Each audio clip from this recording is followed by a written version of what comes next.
Cool. So welcome everyone to our RFP submission training. I hope you had a good week. We are going to first start off with doing intros. I kind of want to know kind of where everyone's from or what county you're in and what you do and your position and all that jazz. So I'm going to start it off. My name is Shalise Simmons. I am the program coordinator within the Learning and Organizational Development Unit, and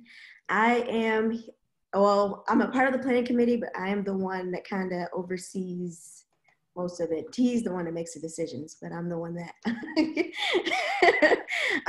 kind of helps guide the committee, and then I'm the one that handles like logistical things as well. So that is me. And then Danae. Good morning, everybody. I'm Danae Wolf, also with the LOD unit, Learning and Organizational Development. I am the ed tech specialist, so I'll be kind of helping with some of the tech stuff today and offering some best practices for how to make sure you get those submissions submitted and looking awesome. So we'll hand it over to T for an introduction. So good morning, everyone. It's great to see you. I'm Director of Learning and Organizational Development. I had been saying the new director, but I figure, and what's hard to believe, I'm at a 10-month mark too coming up. So I know, Jane, I don't qualify for new anymore. But I have the privilege of working with Shalise and Debbie and Danae and the rest of the LOD team on my first Extension Annual Conference here in Ohio. All right, I'll go down the list. So right now I see Allison Jane Lee. Hey guys, I'm Allison Lee. I work in Claremont County as a SNAP Ed program assistant. Cool. Thank you, Allison. And then I have Apsley. That's me. I'm Dave Apsley. I'm a natural resource specialist, and I work down here mostly in the hill country down out of Jackson County, Ohio. Cool. Thank you for joining. Clifton Martin.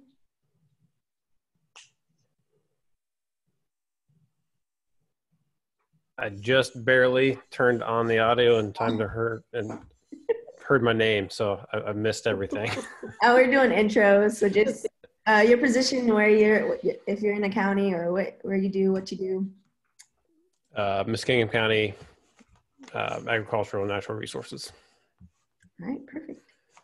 And then next is Eric. I'm gonna probably butcher this, but Orfelli. Yes, thank you.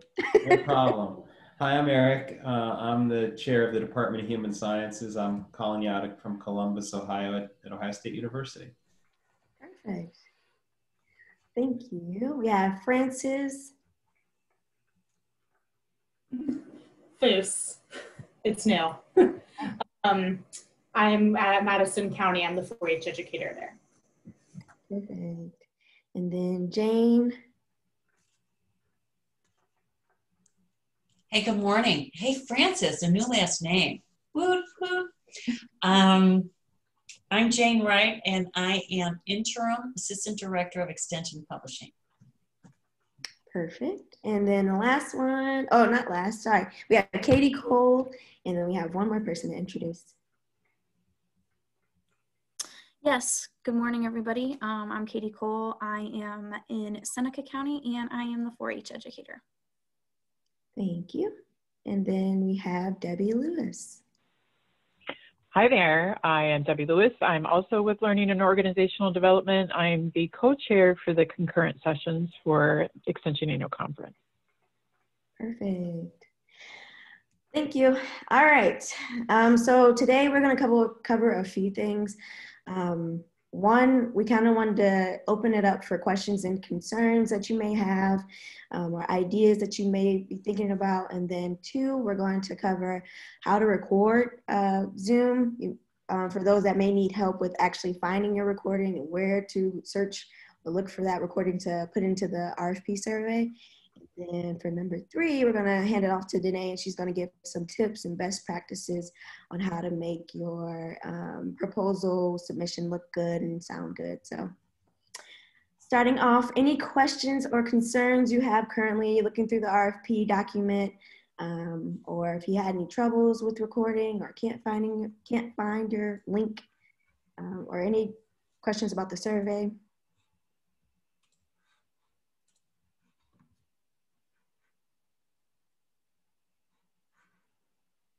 No? Well, I was just going to say, honestly, Shalise, I haven't dug in yet. And that's kind of why I appreciate this opportunity to get my head in the right space. Okay. So I don't know if other people are listening in for that reason, but you might find that we don't have answer. We're not in it yet. Okay. So thank you. No problem. Let me go through the guidelines real quick, just in case you need it.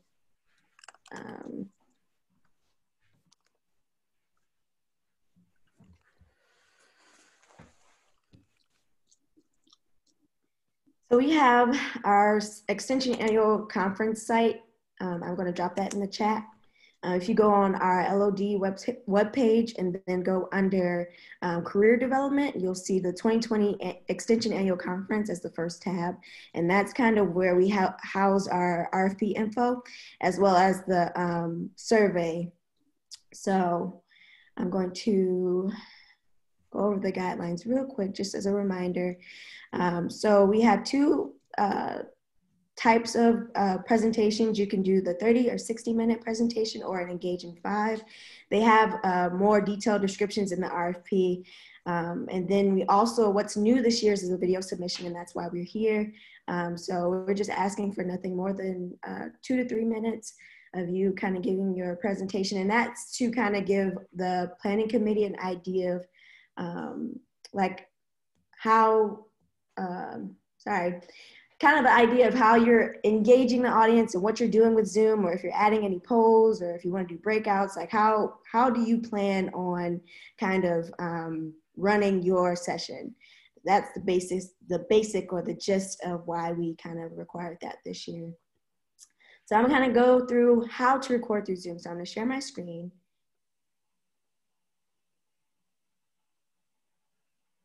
Oh, thank you, Debbie. So here's what the RFP looks like. Can you see my screen, everyone? Yes, okay. So this is the LOD webpage. This is where you can find it. Go to Learning and Organizational Development Unit webpage, and then under Career Development, the 2020 Extension Annual Conference. And then this is the landing page for that, for our conference. And then this is where you can find the RFP proposal PDF to kind of read through the guidelines. And then here is the survey submission link as well. So that is there just to show you. Okay. So we're gonna go into recording. So you wanna record.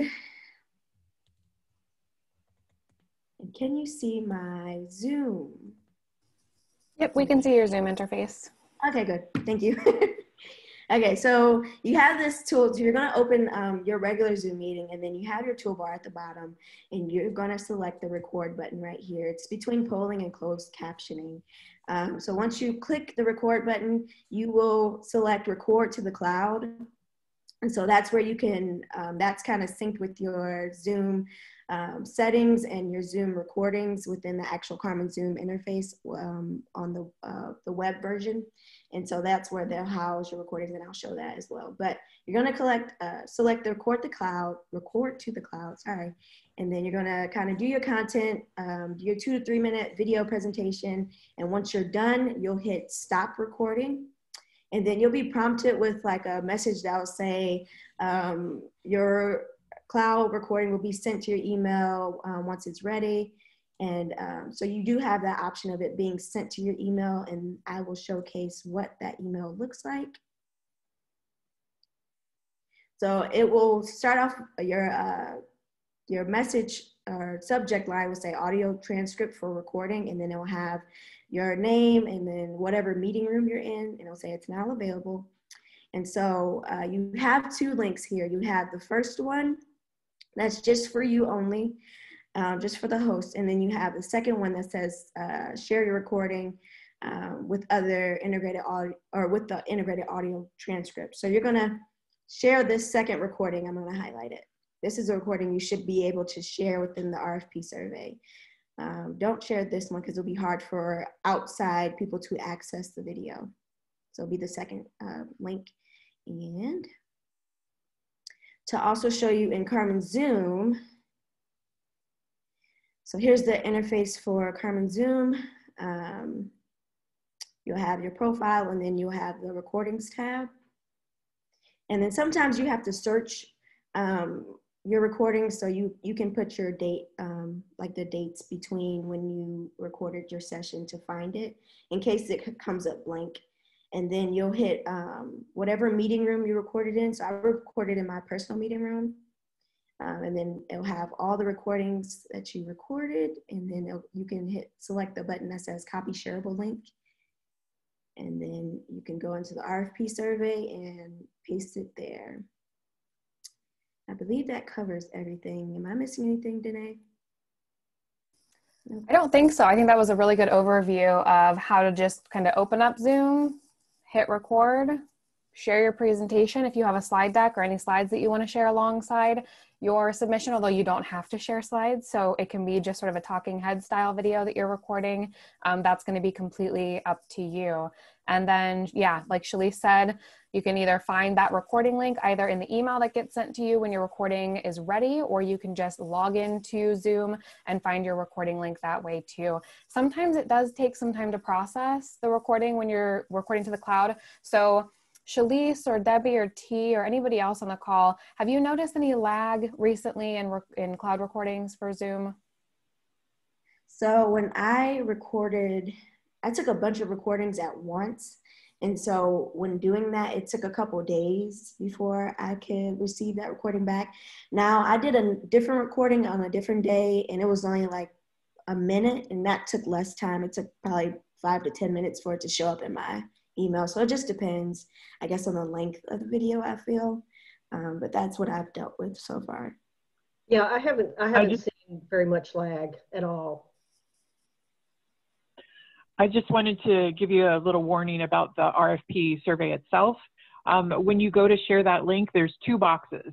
If you're on an older platform of Zoom, we used to have to be able to enter a password to view that shared link. And if you're still using an older version of Zoom, you might have a password. If you don't have a password for your shared link that is sent in your email, just put NA in that second box that asks for a password. Thank you. Good tip there. Yeah, we do recommend, so OSU has been pushing updates for Zoom. It's become sort of an automatic process, but I know that some people aren't on the most recent version of Zoom. So, you know, before you record your proposal, it might be a good idea to just go in and see if there's an update and update it if available, because there are some changes. And OSU sometimes pushes those changes without any sort of announcement. So we don't really know that they're happening, but we log in and we find out, oh, hey, there's a new setting or something new happening in the interface. So I would say, I would recommend against waiting until the last possible minute to submit your proposal, just because that's good practice anyway, but especially if you do happen to have a lag in how much time it takes to process that Zoom recording, you don't want to be waiting until the day of, thinking that recording is going to be processed within a few minutes, and then you're waiting and waiting and waiting and it still hasn't been processed. So do give yourself a little bit of time, plan ahead. If you do run into an issue where, oh my gosh, came up with a new proposal idea, it was last minute, or we just haven't had time to do it, I haven't gotten my recording link yet, email somebody on the committee and just kind of let us know what's happening so that you can get us that link hopefully very quickly after. But please try to plan ahead too, just to kind of save yourself that headache. Any questions about getting into Zoom and recording? Yeah, Jane, go ahead. Yeah, I do have a question. I know my Zoom hasn't been updated. Can you tell me a little bit about how to nudge that along? Are you on a PC or a Mac? PC.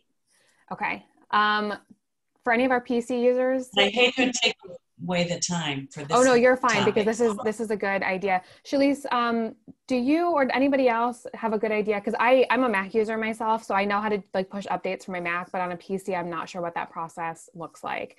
Typically, if I have a Zoom update, I use the Zoom client, and I always recommend that people download the Zoom client, the desktop app on your computer, as opposed to always using the web browser. I just think it's easier because it's always open, it's always there. And typically, if there's a Zoom update, it will say in the Zoom client, you have an update. Would you like to install now? But generally, I've been getting updates pushed to me through OCIO. So it'll say something like on my computer, like OCIO is pushing you an update on your computer, and it just happens automatically. If you know you're not using the most recent version of Zoom, you can also just give IT a call, and they can kind of walk you through that process. That's probably the quickest and easiest from my perspective. Now, Danae and Debbie, from the very beginning, I've been going, and we got an email just this week that they're changing from that Avante portal manager. I tend to go there to look for updates. Oh. Yeah, it's changing next Friday. Next Friday. Interesting. Yep. I've not October heard that.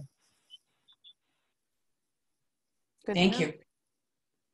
Does anybody use Portal Manager for updates or for software?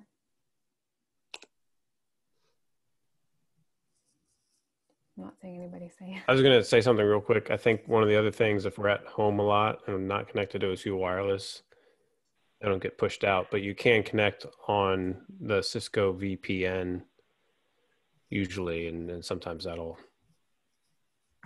facilitate that. That is process. a good point. Yeah, you need to do that. That is, and that's an interesting point too, because I work from home. I've been working from home for 5 years, and I've always gotten those updates pushed to me even without being connected to VPN, but I have heard that from other folks. I don't know if that's a PC versus Mac thing or what, but sometimes people are like, hey, I took my computer to campus or my office and I connected to the network, and then I got these updates. So yeah, if you have any trouble with that whatsoever, just feel free to go ahead and give IT a call, and they can walk you through that process and push updates for you, or whatever you need. Is everybody comfortable kind of just going in and like you kind of understand the Zoom interface enough to open up Zoom, record yourself speaking? If you are going to show any slides, one of the best practices we tend to recommend is have your slide deck kind of ready to go in view mode, like in presentation mode.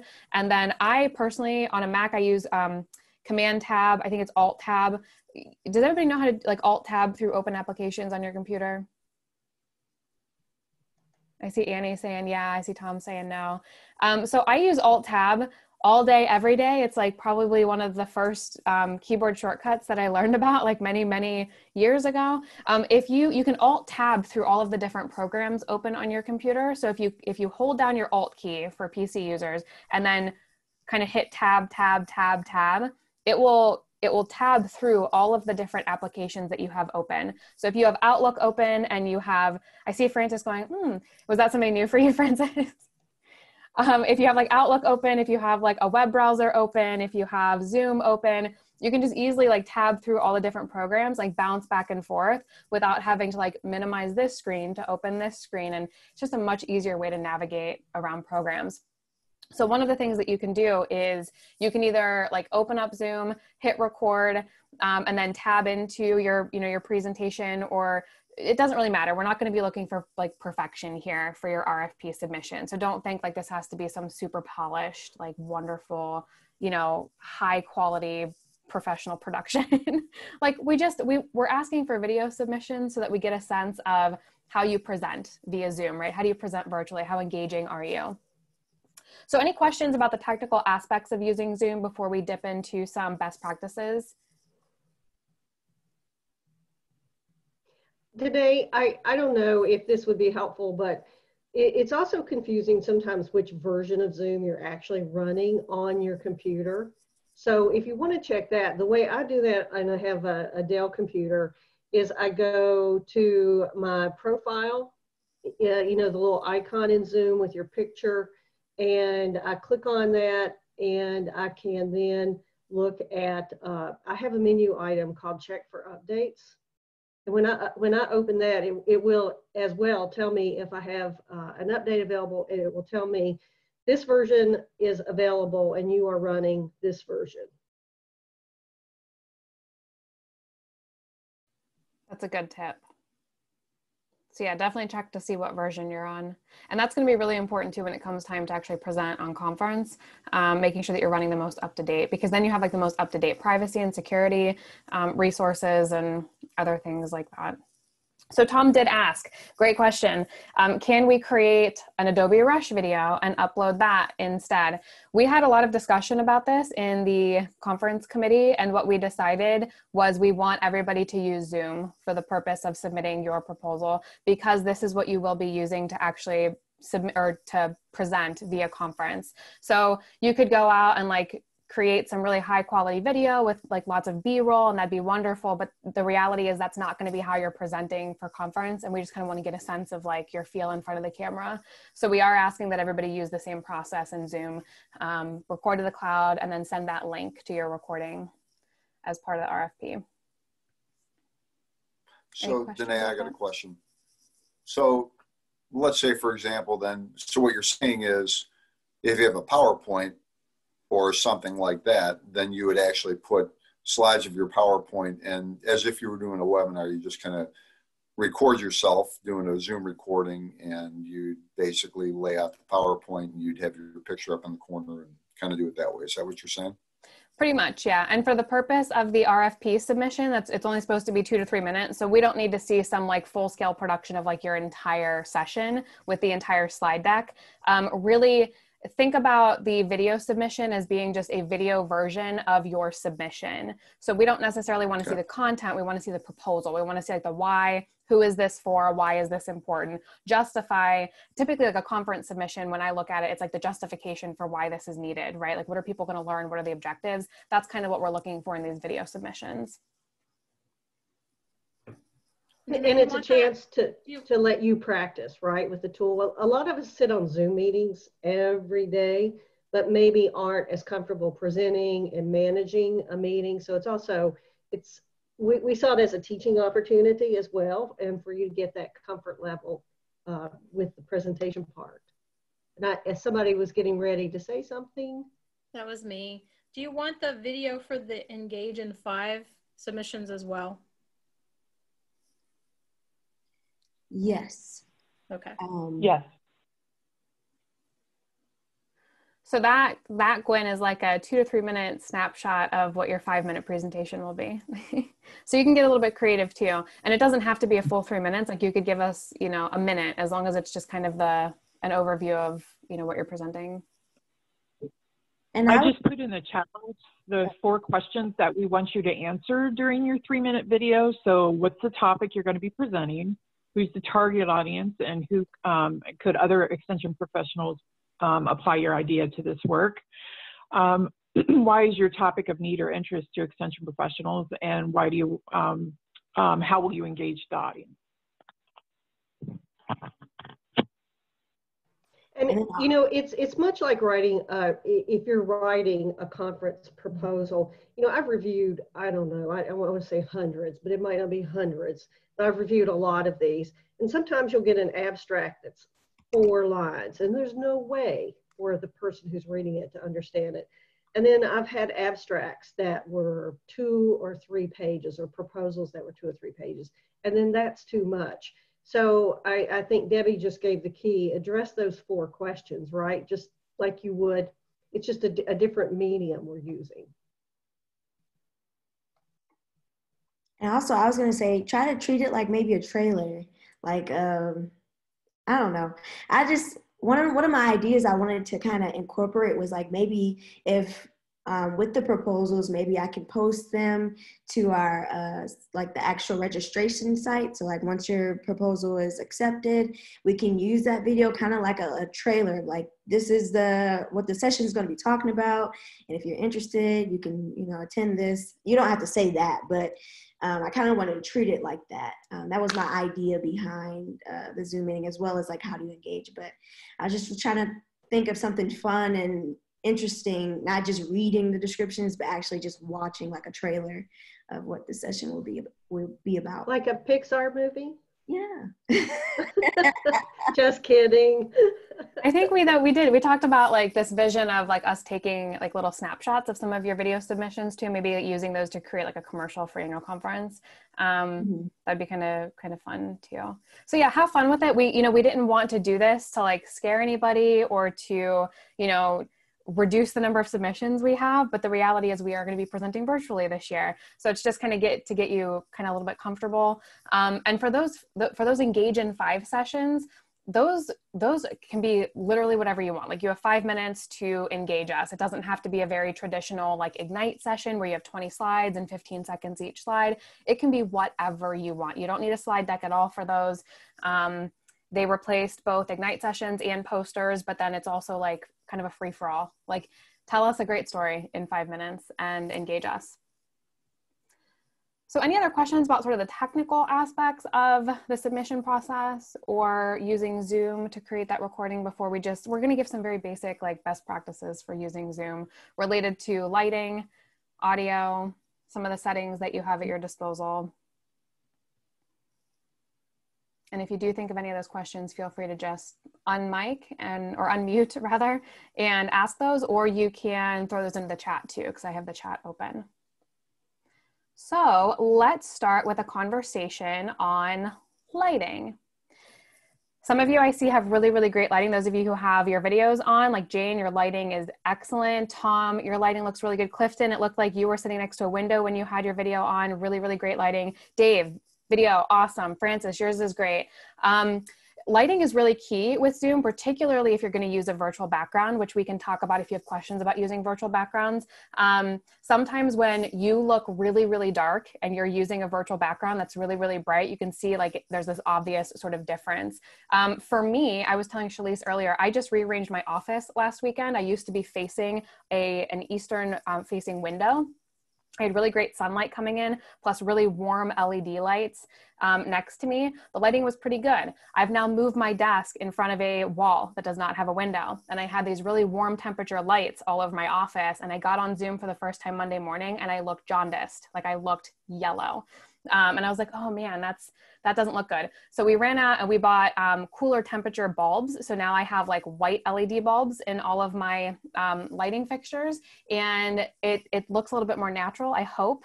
I hope my skin color doesn't look so yellow anymore. But just to kind of give you an idea, I'm going to move my computer around so you can see my office. I have a light over here. There's 3 lights, but there's only actually 1 on. I have a big overhead light that actually has 6 bulbs facing up, really good ambient lighting. And then I have a great big bright light on my desk, which is actually providing the most significant light. And I want to just show you how significant this light is. So when I shut it off, all of a sudden I'm like this dark, shadowy, mysterious figure in the dark. And when I turn that light on, it's like a nice bright light. It's a simple like 1 office light. So it doesn't need to be anything, super complex. It looked like, Tom, you just did the same thing. So it looks like you have a Tom, you just turned into a dark, mysterious figure. If we can reduce like the dark, mysterious figures by having like a desk lamp or something, that's wonderful.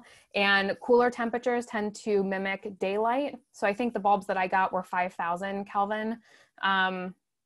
If you just buy daylight bulbs, there's something higher. The lower the kelvins, the more warm it's going to be. So the more like yellowy you will look. Some other things about lighting, and I'm going to go ahead and I'm going to share my screen because like I said, Zoom is changing all the time. And I recognized a couple Zoom settings. So you guys should be seeing my whole desktop, correct? Including the Zoom interface.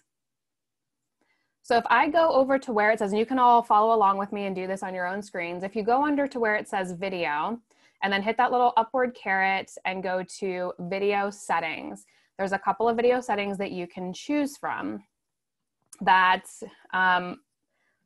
change the appearance of your video. So the first one is you can choose the camera input. So right now, the only camera that I have connected is my FaceTime camera that's built into my laptop. That's what I'm using. You can enable HD. You can mirror the video. I don't think that changes it for any of the participants. I think that only changes what you see. Sometimes people have a really difficult time looking at themselves mirrored because that's not what they're accustomed to seeing, even though that's what the world sees when they look at your face. So some people have a really hard time looking at themselves in mirrored view. So they like to keep that mirrored because it would appear like you were looking in a mirror in your bathroom. Now, has anybody noticed the touch-up appearance? Zoom has had a touch-up appearance for as long as I can remember, but now there's like a whole slider bar. So you can actually change the degree to which Zoom touches up your appearance to be like baby butt soft skin to like your normal skin. So you can play around with that slider and do what's comfortable. I think the default right now, if it's turned on, is just mid-range, which is what I've kept. There's also a nice little button for adjusting low light. So if I click that, you can actually, and this is gonna get really, really bright, I would not suggest that, but you can click that if you're in a really dark space, and it will manually or automatically adjust the light for really, really low light. So if you are in a situation where you don't have like supernatural light, you're not sitting in front of a window, you don't have a desk lamp, you can hit that adjust for low light and see how it looks and then adjust accordingly. And then there's some other settings here for like participant things, but we won't bother with those for the purpose of this session. Any questions about some of those video settings related to lighting?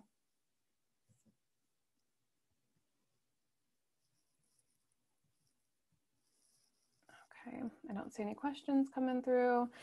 Couple things about audio and microphone. I see a lot of you are using headsets. We tend to recommend headsets. I'm just using my Apple earbuds that have a built-in microphone. That's what most of our LOD members have used.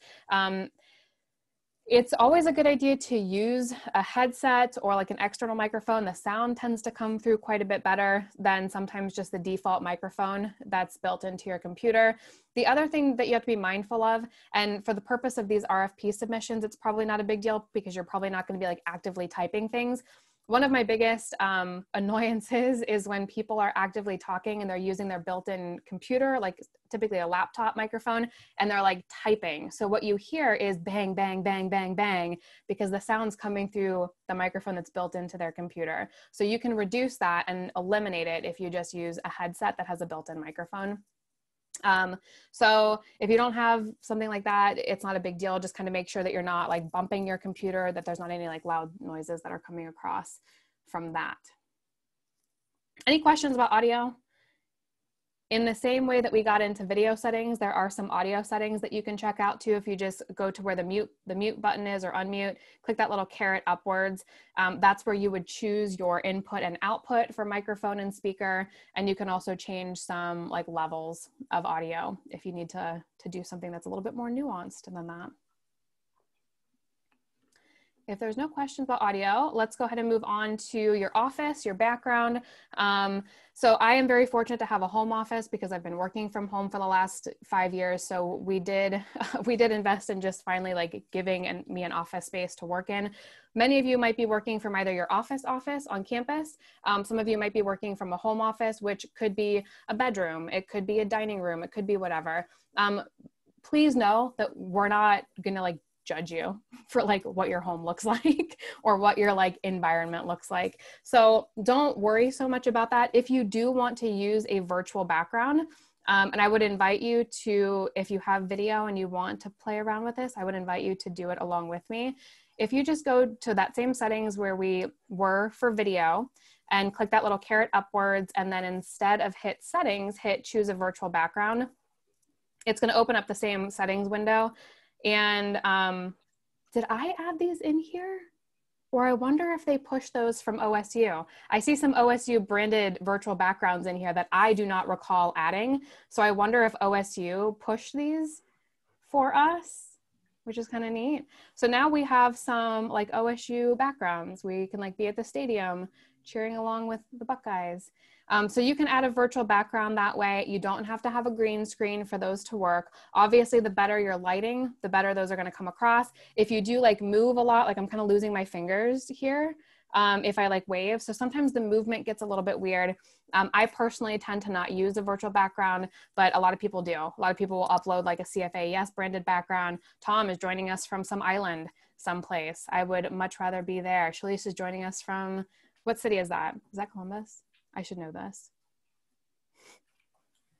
It's Toledo. Toledo, okay, where you're from. So virtual backgrounds are kind of fun to play in. Do make sure that whatever your virtual background is, it's appropriate. OSU did provide a number of months ago some video virtual backdrops that had like Brutus Buckeye kind of like coming in from like a window. Some of those video backdrops can be a little bit distracting. So just keep that in mind and use those sparingly.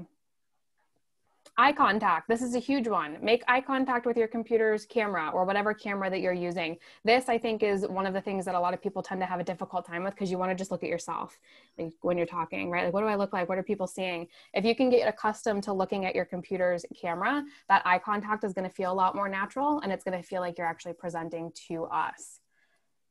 Finally, what to wear. So right now I wore a printed shirt to show you what prints come across as. Jane, you have a really nice sort of like polka dot print. It's coming across beautifully in the video. Annie, it looks like you might have stripes in your shirt, or I don't know if that's texture or stripes. Sometimes, the reason why I'm mentioning this is because sometimes when you have really, really small print, whether it's stripes or polka dots or something else, your video actually has a really difficult time reading that. So it almost looks like there's, how do they describe it?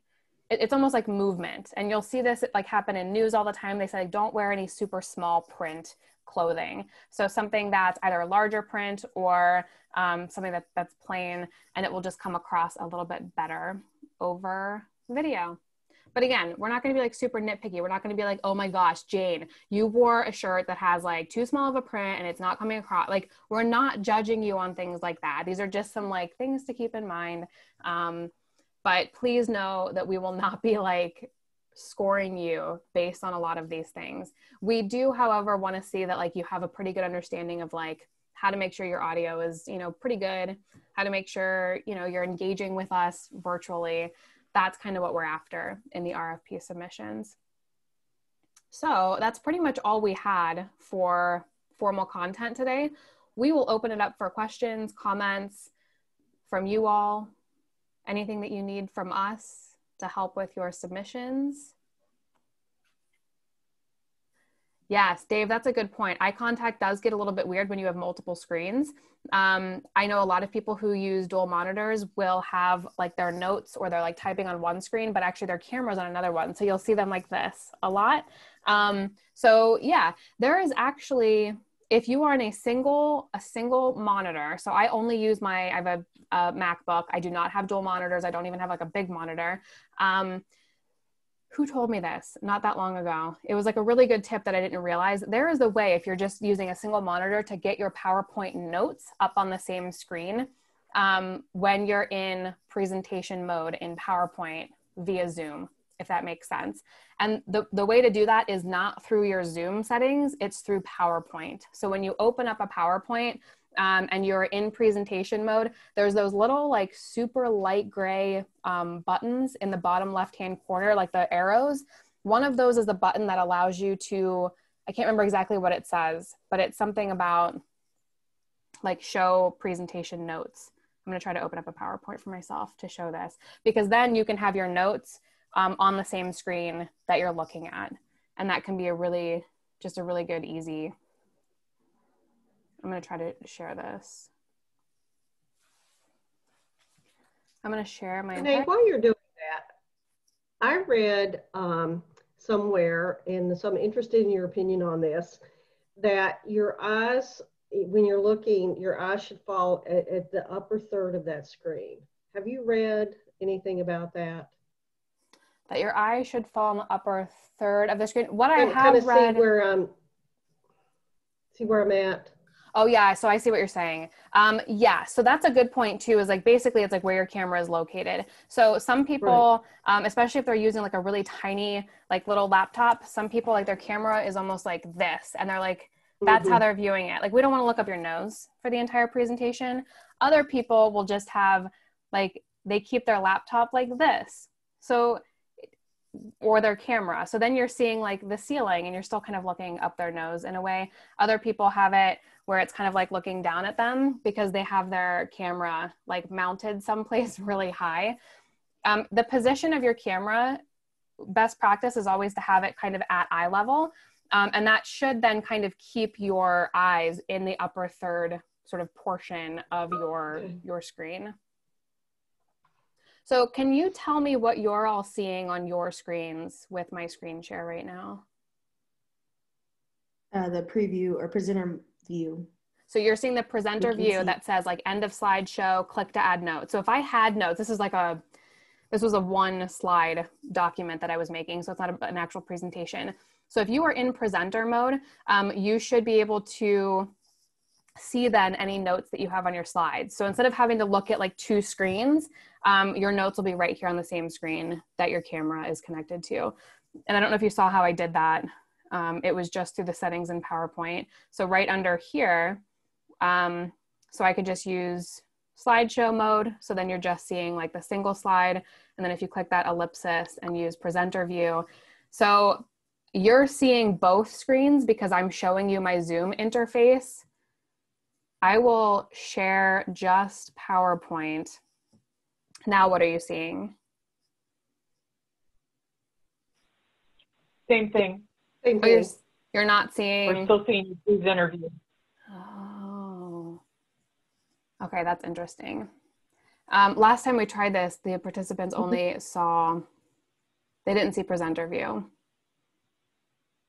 How did we do that though? Okay, also we'll have to a explore co-host that.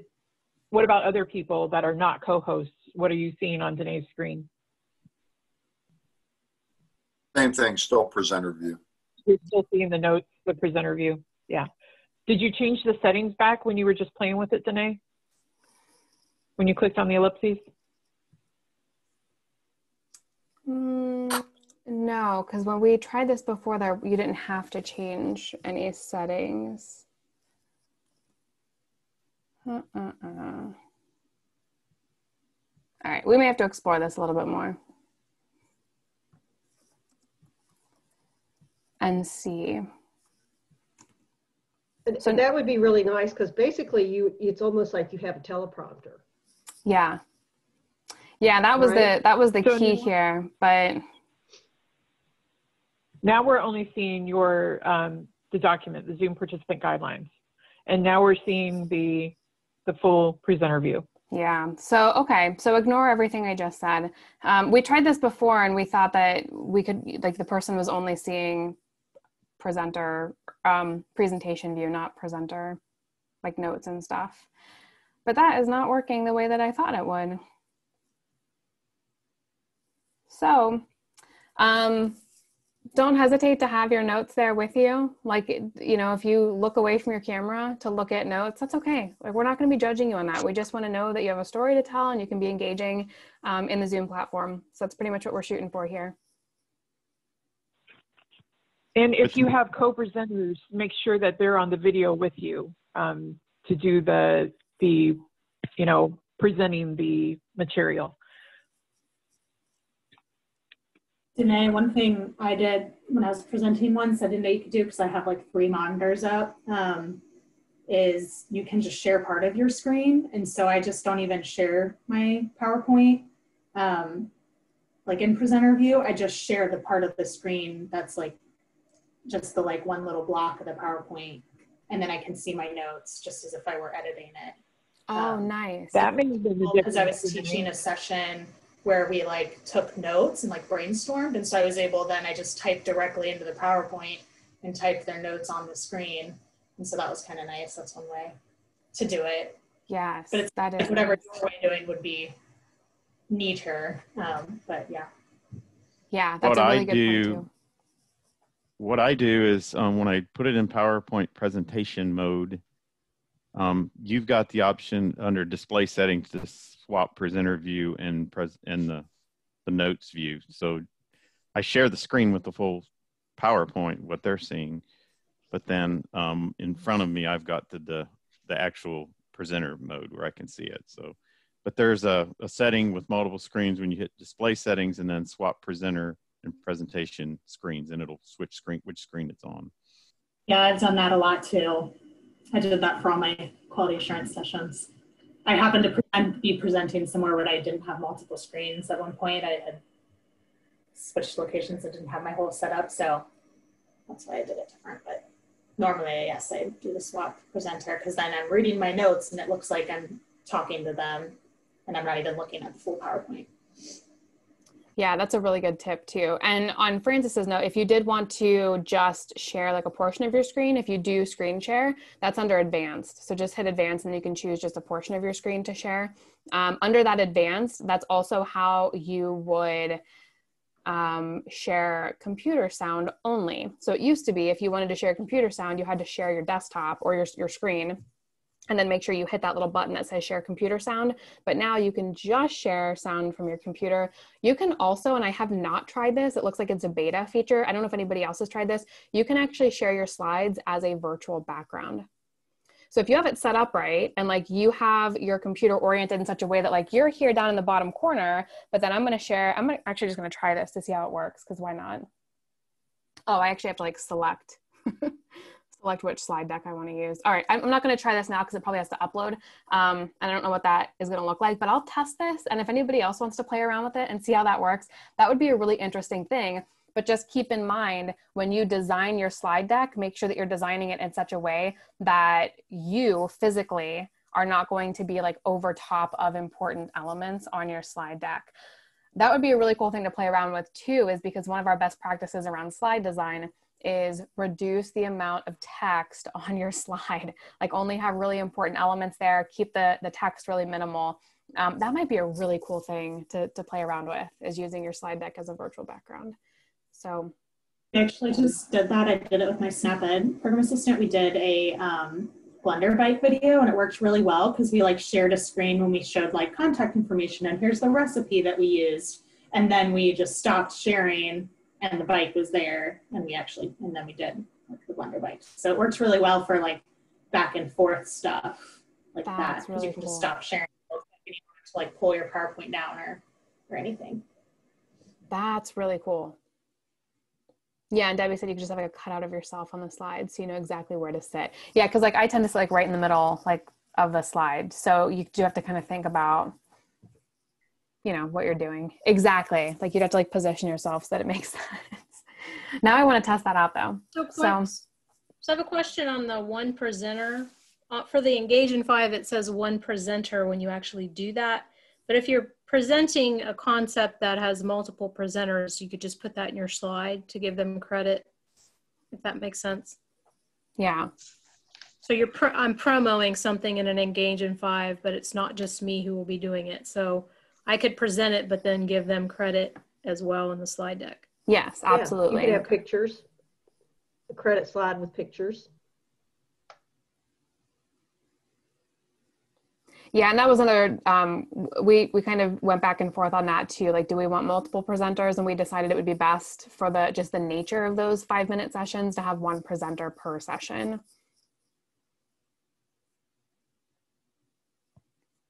So with that, I don't think we have anything else, but as questions arise, if you get into Zoom and you have a question, don't hesitate to reach out to any one of the LOD members. We can help walk you through that and help get you set out for what you need to do.